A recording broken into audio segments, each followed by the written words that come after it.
તો કચ્છના ગાંધીધામમાં ધોધમાર વરસાદ વરસ્યો। ગાંધીધામમાં એક જ રાતમાં 4 ઇંચ વરસાદ વરસ્યો છે। વરસાદ વરસતા રસ્તા પર પાણી ફરી વળ્યા હતા। કચ્છના ગાંધીધામની વાત કરીએ કે જ્યાં એક જ રાતની અંદર 4 ઇંચ વરસાદ ખાબક્યો, જેના કારણે સમગ્ર ગાંધીધામના રસ્તા પાણી થઈ ગયા છે। જાણે નદીઓ વહેતી હોય તેવા દ્રશ્યો જોવા મળ્યા। અલ્પેશ જોડાઈ ગયા છે। અલ્પેશ, ગાંધીધામમાં એક જ રાતમાં 4 ઇંચ વરસાદ, ત્યારે કેવી સ્થિતિનું નિર્માણ થયું છે હાલમાં?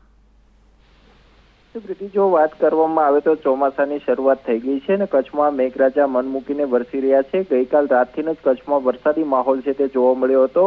ગાંધીધામમાં સૌથી વધારે વરસાદ નોંધાયો છે। 4 ઇંચ જેટલો વરસાદ પડ્યો હતો, જેના કારણે રસ્તા પર પાણી ફરી વળ્યા હતા।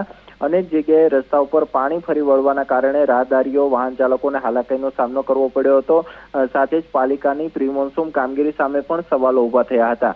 આ સિવાય કચ્છના માંડવીમાં પણ 2 ઇંચ જેટલો વરસાદ પડ્યો છે। અંજારમાં 1.25 ઇંચ વરસાદ પડ્યો છે।